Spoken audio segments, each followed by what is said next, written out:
ज्ञान विस्तार चैनल में आपका स्वागत है। आज हम बात करेंगे कुंभकर्ण युद्ध की। जब रावण और राम के बीच युद्ध हो रहा था, राम के हाथों रावण पराजित होकर अपने मन में बड़ा लज्जित हो रहा था। उसका अहंकार चूर चूर हो गया। राम को जैसा उसने समझ रखा था, उससे वो कहीं बढ़कर निकले।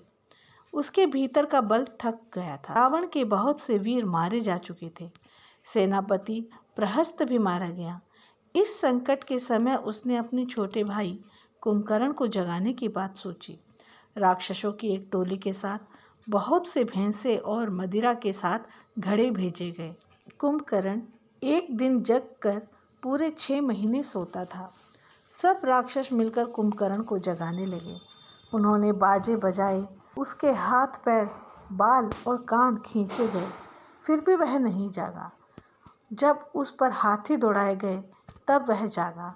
अंगड़ाई लेता हुआ वह उठ बैठा। उठते ही उसने कई घड़े मदिरा पीकर बहुत सा कच्चा मांस खाया। तब कुंभकर्ण ने पूछा, मुझे किसने और क्यों जगाया है?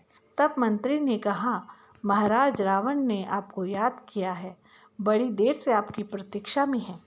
कुंभकर्ण रावण के पास पहुंचा और उसके चरणों को प्रणाम किया। फिर रावण से जगाने का कारण पूछा। रावण बोला, वीरवर, तुम सो रहे थे, तुम्हें नहीं मालूम इस बीच यहाँ कितना अनर्थ हुआ है। राम की वानर सेना समुद्र पर पुल बनाकर लंका में आ गई है और वह नगर का घेरा डाले पड़ी है। कई दिन से युद्ध चल रहा है, हमारे अनेक बड़े बड़े वीर मारे गए हैं। सेनापति प्रहस्त भी वीर गति को प्राप्त हुए। अब तुम्हारा ही सहारा है। कुंभकर्ण जोर से हंसने लगा और बोला, हमने तुम्हें पहले ही बताया था कि तुम्हारे बुरे कर्मों का फल बुरा ही होगा। तुमने हमारी बात पर कोई ध्यान नहीं दिया। मंदोदरी और विभूषण की सलाह को भी तुमने ठुकरा दिया। रावण कुछ रुष्ट सा हो गया। बोला, भाई, मैं तुम्हें उपदेश सुनाने के लिए नहीं जगाया। जो हुआ सो हुआ।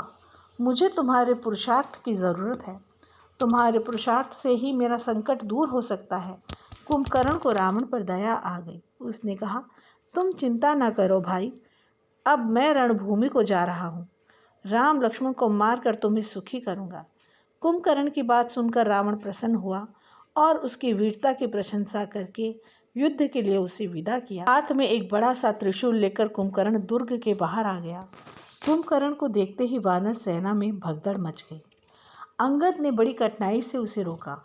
वे उस पर बड़े बड़े वृक्ष और बड़ी बड़ी शिलाएं फेंकने लगे। शिलाएं उसके शरीर में ऐसे लगती जैसे हाथी को आग फल की चोट लगे। कुंभकर्ण की सेना से तो जहां तहां वानर भिड़ गए, पर उसके सामने आने का कोई साहस ना करता। हनुमान आगे बढ़े। उन्होंने बड़ी वीरता से शिला फेंककर उसे थोड़ा सा घायल किया। कुंभकर्ण ने अपने त्रिशूल से उसका हृदय फाड़ दिया। रक्त की धार बह निकली। हनुमान को व्याकुल होते देखकर वानर सेना में त्राही त्राही मच गई। कुंभकर्ण ने अनेक प्रमुख वानर वीरों को मारकर अचेत कर दिया। तब अंगद आगे बढ़े। कुंभकर्ण के वार से बचाते हुए उन्होंने उसकी छाती में घूंसा मारा। थोड़ी देर के लिए कुंभकर्ण मूर्छित हुआ।